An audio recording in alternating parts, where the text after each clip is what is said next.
大家你们好，今天的题目是谢谢你。Hammaga salom. Bugungi darsimizning mavzusi谢谢你, ya'ni senga rahmat. Undoshlarimizdan boshlaymiz. J, ch, sh, r, z, c, s va unli tovushlarimiz. O, yo, an, yan, wan, yuen, en, in, wen, yun, ang, yang, wang, eng, ying, weng, ong, yong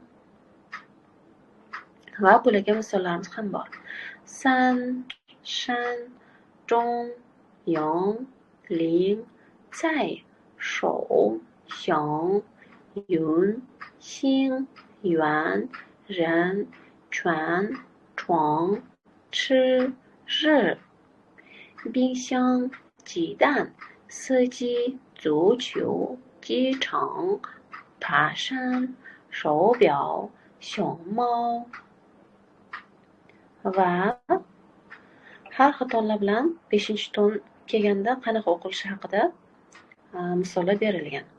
5-ton ya'ni eng qisqa talaffuz qilinadigan ton.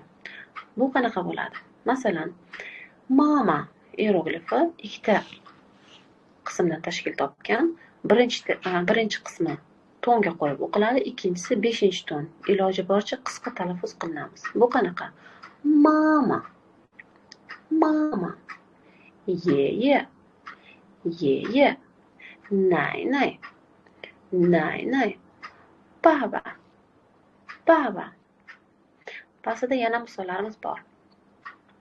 桌子, 他们, 衣服, 先生, 房子, 人们, 儿子, 朋友, 椅子, 我们, 喜欢, 网上, 柜子, 弟弟, 认识, 漂亮, 学校, 帮忙, 篮球, 女儿, 游泳, 手表, 终于, 公司, 时间, 身体, 考试, 国家, 报纸, 好吃, 谢谢, 客气, 休息, 睡觉, 轮船, 牛奶, 啤酒, 昂贵, 留言, 开会, 讨论,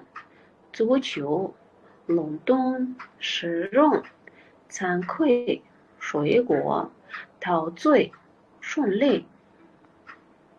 Va o'tgan darsda 5 ta asosiy tayoqchalarni o'tgan edik. Bugun yana 3 tasini o'tamiz. Hengzhi, hengzhi, hengzhi. Bu tayoqchalardan qanaqa hierogliflar yozishimiz mumkin? Kou, kou hieroglifini yozishimiz mumkin. J, j hieroglifini ham yozishimiz mumkin. Keyingi tayoqchamiz shuzhi, shuzhi. Shuzhi tayoqchasidan qanaqa hierogliflar yozishimiz mumkin?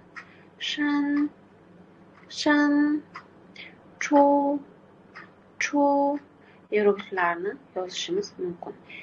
Navbatdagi tayoqchamiz shugou, shugou, shugou tayoqchasidan ding, xiao hierogliflarni yozishimiz mumkin.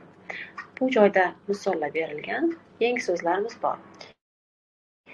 谢谢, 谢谢, rahmat, 不客气, 不客气, arzimaydi, 不, bu, inkor, 再见, 再见, xayr. Bizning darsimiz shu yergacha. Hammaga rahmat. Xayr.